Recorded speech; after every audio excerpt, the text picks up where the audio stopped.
Hi friends, అందరికీ నమస్కారం. Welcome to Sukriti's home. మనం వినాయక చవితి పూజలో భాగంగా చివరగా వ్రతకథను వినాలి లేదా చదువుకోవాలి.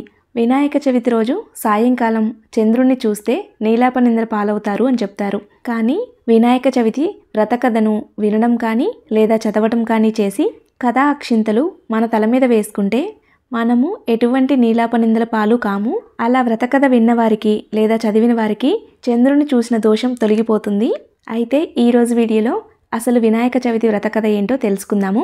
ఈ కథను చదివేవారు లేదా వినేవారు ప్రతి ఒక్కరూ కూడా చేతిలో కొన్ని అక్షింతలు ఉంచుకొని కథను వినాలి లేదా చదవాలి. పూర్వం చంద్రవంశానికి చెందిన ధర్మరాజు దాయాదులతో మాయాజూదం వల్ల రాజ్యాన్ని పోగొట్టుకుని భార్య తమ్ములతో వనవాసం చేస్తూ ఒకనాడు నైమిషారణ్యానికి చేరుకున్నాడు. అక్కడ శౌనకాది ఋషులకు అనేక పురాణ రహస్యాలను బోధిస్తున్న సూత మహామునిని దర్శించి తనకు తిరిగి రాజ్యం పొందే మార్గం, వ్రతం ఏదైనా ఉంటే చెప్పమన్నారు. అంతటా సూత మహర్షి విఘ్నేశ్వరోత్పత్తి, చంద్రదశ దోష కారణం, శాప మోక్షం గురించి చెప్పసాగెను. గజాసురుడు అనే రాక్షసుడు తన తపస్సుచే పరమేశ్వరుని మెప్పించి తనను ఎవరూ వధించజాలని శక్తి ప్రసాదించమని కోరాడు. అలాగే పరమేశ్వరుణ్ణి తన ఉదరమందే నివసించాలని కోరాడు. అందుకు శివుడు అతడి కుక్షియందు బందీ అయినాడు. దీంతో అసురుడు అజేయుడైనాడు. తన భర్తకు కలిగిన ఈ స్థితి తెలుసుకుని పార్వతీదేవి చాలా దుఃఖిరాలైంది. దీంతో పార్వతీదేవి వైకుంఠానికి వెళ్ళి అక్కడ విష్ణువును తన భర్తను విడిపించు ఉపాయం చెప్పమని కోరింది. అప్పుడు శ్రీ మహావిష్ణువు గంగిరెద్దు వేషం ధరించి నందీశ్వరుని గంగిరెద్దుగా వెంట తీసుకుని వెళ్ళినాడు. గంగిరెద్దును ఆడించి గజాసురుణ్ణి మెప్పించాడు.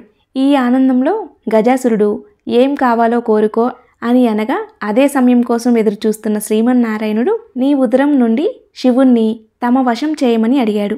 తనకు అంత్యకాలం దాపరించిందని గుర్తించిన రాక్షసుడు ఆడిన మాట తప్పకుండా కుక్షియందున్న శివుణ్ణి ఉద్దేశించి, ప్రభు, శ్రీహరి ప్రభావంతో నా జీవితం ముగియుచున్నది.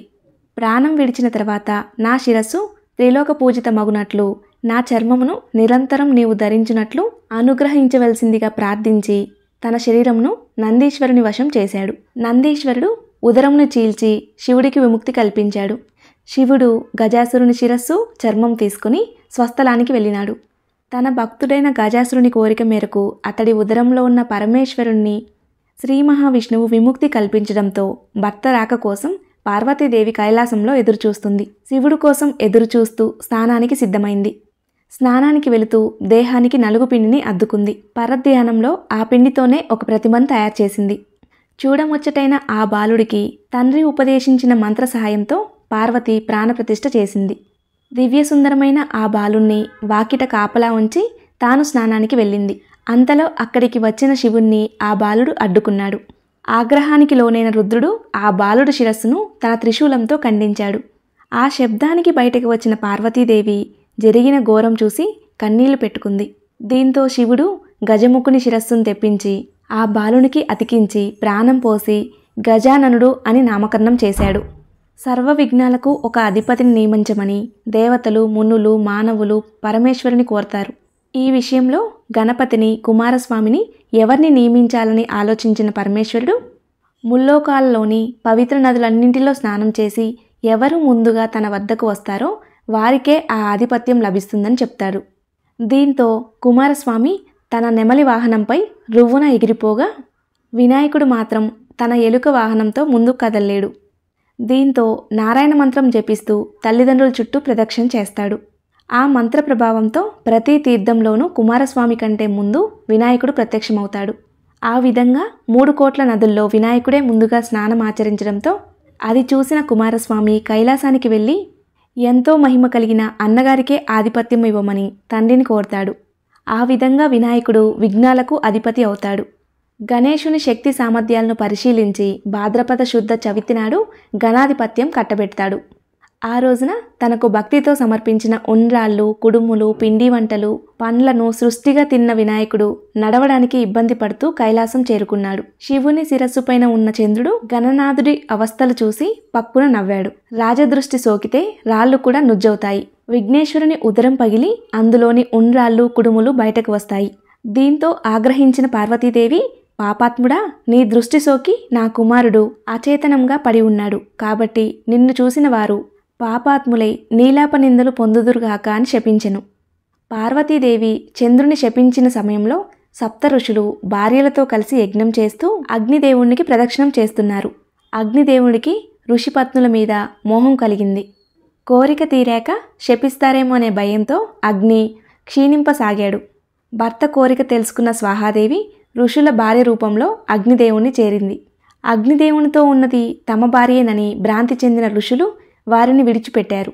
శాపగ్రస్తుడైన చంద్రుణ్ణి చూడటం వలనే ఋషుల భార్యలు నీలాప నిందలు గురయ్యారని దేవతలు గ్రహించారు. వీరందరూ బ్రహ్మదేవునితో కలిసి కైలాసానికి చేరుకున్నారు. మరణించిన విఘ్నేశ్వరుని బ్రహ్మదేవుడు తిరిగి బ్రతికించాడు. తర్వాత పార్వతీదేవితో, అమ్మా, నీవు చంద్రునికి ఇచ్చిన శాపం వలన ఆపద కలిగింది, కావున శాపాన్ని ఉపసంహరించుకో అని కోరాడు. అప్పుడు పార్వతీదేవి ఏ రోజున చంద్రుని విఘ్నేశ్వరుని చూసి నవ్వాడో ఆ రోజు చంద్రుని చూడకూడదు అని శాపాన్ని సవరించింది. ఆ రోజు నుండి అందరూ కూడా భాద్రపద శుద్ధ చవితి నాడు చంద్రుణ్ణి చూడకుండా జాగ్రత్తగా ఉండి సుఖంగా ఉన్నారు. ఇలా కొంతకాలం గడిచింది. ద్వాపర యుగంలో ద్వారకలో నివాసం ఉన్న శ్రీకృష్ణుని నారదుడు కలిశాడు. కాసేపు పిచ్చాపాటి మాట్లాడుకున్న తర్వాత, స్వామి, ఈరోజు వినాయక చవితి, పార్వతీ శాపం కారణంగా చంద్రుణ్ణి చూడకూడదు, నేను వెళ్తాను అని శ్రీకృష్ణుడికి చెప్పి నారదుడు వెళ్ళిపోయాడు. ఆ రోజు రాత్రి ఎవరూ చంద్రుని చూడకూడదు అని పట్టణంలో శ్రీకృష్ణుడు చాటింపు వేయించాడు. శ్రీకృష్ణుడికి పాలంటే ఇష్టం. ఆ రోజు రాత్రి శ్రీకృష్ణుడు ఆవు పాలను తాగుతుండగా పాత్రలోని పాలలో చవితి చంద్రుణ్ణి ప్రతిబింబాన్ని చూశాడు. దాంతో తనకెలాంటి అపనింద వస్తుందో అని చింతించాడు. కొన్ని రోజులు గడిచాయి. సత్రాజిత్తు సూర్యుని వరంతో శమంతకమణిని సంపాదించాడు. రోజుకి 10 బారువల బంగారాన్ని ఇచ్చే ఆ మణిని తీసుకుని ద్వారకకు వెళ్ళాడు. శ్రీకృష్ణుడు సత్రాజిత్తుకు అతిథి మర్యాదలు చేసి ఆ మణిని తనకు ఇవ్వమని కోరాడు. అందుకు సత్రాజిత్తు ఒప్పుకోలేదు.